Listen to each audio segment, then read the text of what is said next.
कभी कभी रात की खामोशी में जब बाहर कोई शोर नहीं होता, तब अंदर का शोर सबसे ज्यादा सुनाई देता है ना? दुनिया सो रही होती है और हमारा दिमाग वो फुल स्पीड पे भाग रहा होता है। हाँ बिल्कुल। और अक्सर इसी अकेलेपन में एक सवाल उठता है जो थोड़ा चुभता भी है कि यार, हम सबकी इतनी केयर करते करते, सबकी रिस्पेक्ट करते करते, कहीं खुद की रिस्पेक्ट करना तो नहीं भूल गए? ये सवाल बहुत जरूरी है। तो आज इसी सवाल को थोड़ा कुरेदते हैं। हमारे पास जो सोर्सेज हैं वो सेल्फ रिस्पेक्ट यानी आत्मसम्मान और सेल्फ वर्थ यानी आत्ममूल्य के बारे में बात करते हैं। आज हम इन दोनों के बीच का बारीक सा फर्क समझेंगे, ये देखेंगे कि इनकी कमी के साइंस क्या होते हैं और सबसे जरूरी, इन्हें वापस कैसे बनाया जाए, इस पर गहराई से बात करेंगे। और इस पूरी बातचीत का मिशन सिर्फ किताबी बातें करना नहीं है। इसका मकसद ये समझना है कि ये दोनों कॉन्सेप्ट्स हमारी मेंटल हेल्थ की फाउंडेशन कैसे हैं। ये हमारे रिश्तों को, हमारे करियर चॉइसेस को और हम सुबह उठकर आईने में खुद को किस नजर से देखते हैं, इन सब को कैसे शेप करते हैं। सही बात है। ये एक तरह से खुद की कीमत को पहचानने का सफर है और ये जानने की कोशिश है कि वो कीमत हमारी पूरी जिंदगी की डायरेक्शन कैसे तय करती है। ओके, तो लेट्स अनपैक दिस।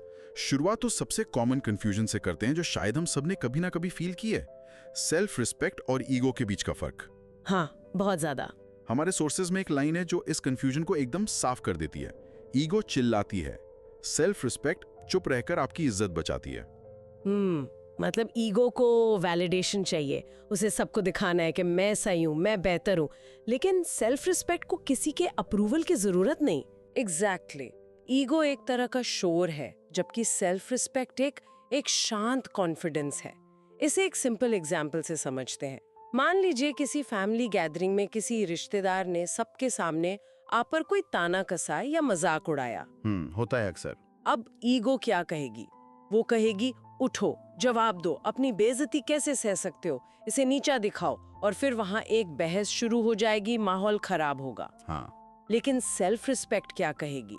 वो कहेगी, इस बहस में उतरकर अपनी एनर्जी और मेंटल पीस बर्बाद करने का कोई फायदा नहीं है। वो आपको लड़ने के लिए नहीं, बल्कि चुपचाप उस सिचुएशन से ग्रेसफुली वॉक अवे करने के लिए कहेगी।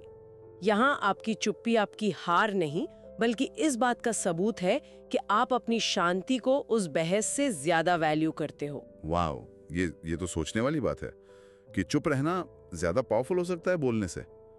ये तो उल्टा लगता है। मतलब सेल्फ रिस्पेक्ट का असल मतलब है अपनी इमोशनल बाउंड्रीज को प्रोटेक्ट करना। बिल्कुल, यही इसका कोर है। सेल्फ रिस्पेक्ट 3 पिलर्स पर खड़ी है: आपकी डिग्निटी, आपकी इमोशनल बाउंड्रीज और आपके टाइम और एनर्जी की वैल्यू। अच्छा। बाउंड्री सेट करने का मतलब चीखना चिल्लाना नहीं है। इसका सीधा मतलब ये तय करना कि कोई आपके साथ कैसा व्यवहार कर सकता है और कैसा नहीं। जब आप किसी के बुरे बर्ताव पर बहस करने के बजाय दूरी बना लेते हैं, तो आप असल में एक बाउंड्री ही तो खींच रहे हैं। सही। आप बिना कुछ कहे ये बता रहे हैं कि इस हद के आगे मैं बर्दाश्त नहीं करूंगा। ये तो हुई बाहर की बात कि हम दूसरों को खुद को कैसे ट्रीट करने देते हैं, पर एक और लड़ाई है जो अंदर चलती है ना। हाँ। कि हम खुद को क्या समझते हैं। और मुझे लगता है यहीं पर सेल्फ वर्थ का आइडिया आता है, जो सेल्फ रिस्पेक्ट से भी ज्यादा गहरा है। आपने बिल्कुल सही पॉइंट पकड़ा। हाँ, गहरा है। ये लड़ाई ज्यादा मुश्किल है। सेल्फ रिस्पेक्ट तो फिर भी एक्शन बेस्ड है, लेकिन सेल्फ वर्थ तो वो तो फीलिंग बेस्ड है। ये वो गहरी अंदरूनी आवाज है जो मानती है कि आप वैल्यूएबल हो, चाहे कुछ भी हो जाए। ये वो आवाज है जो कहती है, मैं इनफ हूँ, मैं प्यार डिजर्व करती हूँ, मेरी फीलिंग्स मैटर करती हैं। लेकिन दिक्कत ये है कि ये आवाज अक्सर बाहर के शोर में दब जाती है। हाँ। बचपन से सुनी हुई बातें, जैसे तुमसे नहीं होगा या देखो शर्मा जी का बेटा तुमसे कितना अच्छा है, ये बातें धीरे धीरे हमारे अंदर घर कर जाती हैं और हमारी कोर बिलीफ बन जाती हैं। और सिर्फ बचपन ही क्यों, बड़े होने पर हमारे रिश्ते भी तो उसमें बहुत बड़ा रोल प्ले करते हैं। जब कोई पार्टनर या दोस्त आपको बार बार क्रिटिसाइज करता है या आपको गैसलाइट करता है। अच्छा, गैसलाइटिंग शब्द तो बहुत सुना है, पर इसका असल मतलब क्या होता है? कई लोग शायद इसे ठीक से ना समझते हो। बहुत अच्छा सवाल है। गैसलाइटिंग एक तरह का इमोशनल मैनिपुलेशन है, जहां कोई आपकी सच्चाई पर ही सवाल उठाकर आपको ये यकीन दिलाने लगता है कि नहीं ऐसा तो हुआ ही नहीं था, या तुम कुछ ज्यादा ही सोच रहे हो, तुम ओवर सेंसिटिव हो। ओह, धीरे धीरे इसका असर ये होता है कि आप खुद की याददाश्त और समझ पर ही शक करने लगते हैं। अब वो लगने लगता है कि शायद गलती आप में ही है। अरे बाप रे। और यही वो पॉइंट है जहां आपका सेल्फ वर्थ टूटना शुरू हो जाता है। आप ये मानने लगते हैं कि शायद आप सच में कम हैं। मतलब ये इतना सटल है कि पता भी नहीं चलता। और हाँ, डैमेज हो जाता है। हाँ, डैमेज हो जाता है। तो फिर सेल्फ रिस्पेक्ट और सेल्फ वर्थ के बीच का कनेक्शन क्या है? क्या ये एक ही सिक्के के दो पहलू हैं? यहाँ एक बहुत बड़ा शिफ्ट है सोचने में। हम हमेशा सोचते हैं कि रिस्पेक्ट बाहर से आती है, पर असल में ये दो हिस्सों में बटी है। इसे ऐसे समझिए, सेल्फ रिस्पेक्ट एक तरह से आपकी बॉडीगार्ड है, जो दुनिया के बुरे बर्ताव से आपको बचाती है। वो कहती है, हे बैक ऑफ, ये मेरी बाउंड्री है। Bodyguard, okay. लेकिन सेल्फ वर्थ, वो तो आपका संविधान है, आपकी कोर आइडेंटिटी, जो आपको खुद के बुरे ख्यालों से बचाता है। वाह। जब दुनिया आप पर शक करती है तो सेल्फ रिस्पेक्ट ढाल बनकर खड़ी हो जाती है। लेकिन जब आप खुद पर शक करते हैं, तब सेल्फ वर्थ आपको अंदर से मजबूती देता है। एक ढाल है तो दूसरा आपकी पहचान। बॉडीगार्ड एंड कॉन्स्टिट्यूशन, ये एनालॉजी तो कमाल की है। इसने पूरा कॉन्सेप्ट क्लियर कर दिया। चलिए अब उस हिस्से पे आते हैं जो शायद सुनने में थोड़ा अनकंफर्टेबल हो, पर जरूरी है। वो वार्निंग साइंस क्या हैं जो बताते हैं कि हमारा सेल्फ रिस्पेक्ट या सेल्फ वर्थ खतरे में है? ये जानना इसलिए जरूरी है क्योंकि ये साइंस अक्सर हमारी आदत बन जाते हैं। जैसे कम सेल्फ रिस्पेक्ट का एक बहुत बड़ा साइन है लोगों को बार बार सेकंड चांस देना, तब भी जब वो क्लियर दिखा चुके हैं कि वो बदलने वाले नहीं हैं। हम उनके बुरे बर्ताव के लिए बहाने ढूंढते हैं। शायद उनका दिन खराब था, शायद उनका मतलब ये नहीं था। हाँ, और ऐसा इसलिए करते हैं क्योंकि हम उस रिश्ते को खोने से डरते हैं ना, चाहे वो रिश्ता कितना भी टॉक्सिक क्यों ना हो। बिल्कुल। एक और साइन जो मैंने सोर्सेज में पढ़ा वो है हर चीज के लिए खुद को ब्लेम करना। कुछ भी गलत हो जाए, सबसे पहला थॉट यही आता है, मेरी ही गलती होगी। ये तो एक ऑटोमेटिक रिएक्शन बन जाता है। एग्जैक्टली। और इसी से जुड़ा तीसरा साइन है अपमान को चुपचाप सह लेना, टकराव से इतना डरना कि अपनी बात ही ना रखना। ये डर लड़ाई का नहीं होता, ये डर होता है अकेले रह जाने का। अगर मैंने कुछ बोला तो शायद ये इंसान मुझे छोड़कर चला जाएगा, और ये डर हमें चुप करा देता है। पर अब अगर सेल्फ वर्थ की बात करें तो उसके साइंस तो और भी छुपे हुए होते होंगे। वो तो अंदर की फीलिंग है। बिल्कुल। डैमेज सेल्फ वर्थ का सबसे बड़ा साइन है लगातार एक्सटर्नल वैलिडेशन की जरूरत। जब तक कोई आपकी तारीफ ना करे, आपको गुड जॉब ना कहे, आपको फील ही नहीं होता कि आपने कुछ अच्छा किया है। सही। आपकी खुशी का रिमोट कंट्रोल दूसरों के हाथ में होता है। मेरी एक जानने वाली थी जो हमेशा हर मीटिंग में अपने आइडिया को ये कहकर छोटा दिखाती थी कि शायद ये बेवकूफ़ी भरा सवाल है, पर नतीजा धीरे धीरे लोगों ने उन्हें सीरियसली लेना ही बंद कर दिया। ये क्लासिक डैमेज सेल्फ वर्थ का मामला था। और दूसरा बड़ा साइन कंपैरिजन, खासकर आज सोशल मीडिया के जमाने में। हाँ, हम हर किसी से खुद को कंपेयर करते हैं जिसकी जिंदगी हमें परफेक्ट लगती है, और ये कंपैरिजन हमें हमेशा यही महसूस कराता है कि हमारी जिंदगी में कुछ कमी है। लेकिन इसमें एक मुश्किल है। सोशल मीडिया के जमाने में जहां सब अपनी परफेक्ट लाइफ दिखा रहे हैं, कंपैरिजन से बचना लगभग नामुमकिन नहीं है। कोई इससे कैसे लड़े? ये बहुत प्रैक्टिकल सवाल है। इससे लड़ने का एक ही तरीका है, कॉन्शियस एफर्ट। आपको खुद को याद दिलाना होगा कि आप जो देख रहे हैं वो सिर्फ एक हाईलाइट रील है, पूरी फिल्म नहीं। सही है। और दूसरा, अपने सर्कल को क्यूरेट करना। ऐसे लोगों को फॉलो करना बंद करना जो आपको इनसिक्योर फील कराते हैं। इसके अलावा डैमेज सेल्फ वर्थ का एक और साइन है टॉक्सिक लोगों को फिल्टर न कर पाना। अकेलेपन के डर से हम ऐसे लोगों को भी अपनी जिंदगी में बनाए रखते हैं जो हमें लगातार छोटा महसूस कराते हैं। ये सारी बातें हमें एक और असहज सच की तरफ ले जाती हैं, जो हमारे सोर्सेज में बहुत ब्लंटली कहा गया है। लोग आपकी लिमिट्स इसलिए टेस्ट नहीं करते क्योंकि उन्हें मजा आता है, बल्कि इसलिए क्योंकि आप अलाउ करते हो। ये सुनने में थोड़ा हार्श लगता है, पर शायद इसमें सच्चाई है। ये 100% सच है। और डार्क साइकोलॉजी का एक बेसिक प्रिंसिपल भी यही है।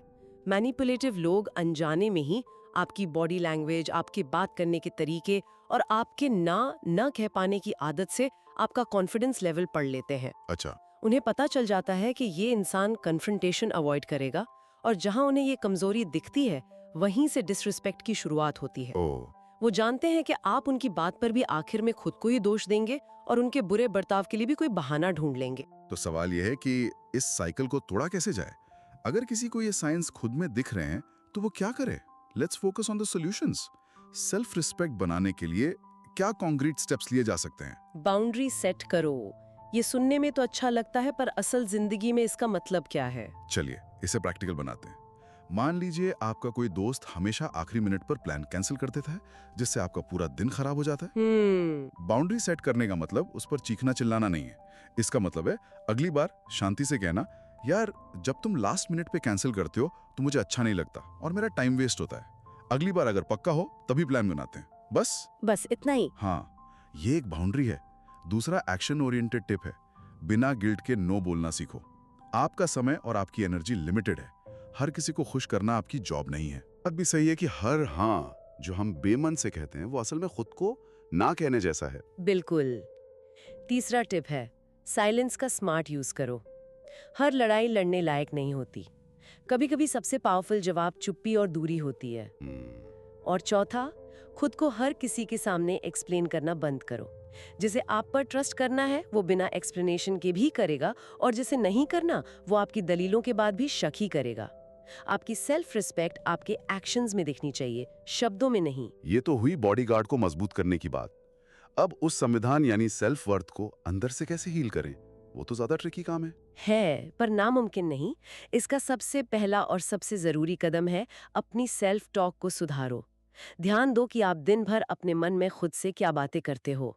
क्या आप खुद के सबसे बड़े क्रिटिक हो? शायद हाँ। Mistakes, you are capable, you are trying your best. ये चीजी लग सकता है, पर ये मेंटल रीवायरिंग का फाउंडेशन है। और वैलिडेशन अंदर से लेना, मतलब तारीफ पर डिपेंड ना रहना। ये कैसे हो सकता है? हम सब सोशल बीइंग्स हैं, हमें तो अच्छा लगता है जब कोई अप्रिशिएट करता है। अच्छा लगना और डिपेंड होने में फर्क है। तारीफ को एक बोनस की तरह देखिए, सैलरी की तरह नहीं। अच्छा। अपने काम पर, अपने एफर्ट्स पर खुद गर्व करना सीखिए, चाहे किसी ने देखा हो या नहीं। तीसरा तरीका जो थोड़ा मुश्किल है वो है बचपन के पैटर्न्स को हील करना। उस अंदरूनी आवाज को पहचानिए जो आपको हमेशा कम आंकती है। उसे चैलेंज करिए। पूछिए, क्या ये सच है या ये बस एक पुरानी रिकॉर्डिंग है जो मेरे दिमाग में बज रही है? और धीरे धीरे उसे एक नई पॉजिटिव आवाज से रिप्लेस करिए। और आखिरी पर शायद सबसे इम्पोर्टेंट, जिसे लोग अक्सर गलत समझते हैं, अकेले समय बिताना।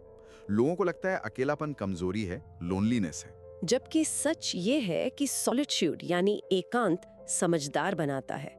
जब आप अकेले होते हैं तभी आप खुद की आवाज को साफ साफ सुन पाते हैं, अपनी जरूरतों को, अपने डरों को, अपने सपनों को समझ पाते हैं। सही।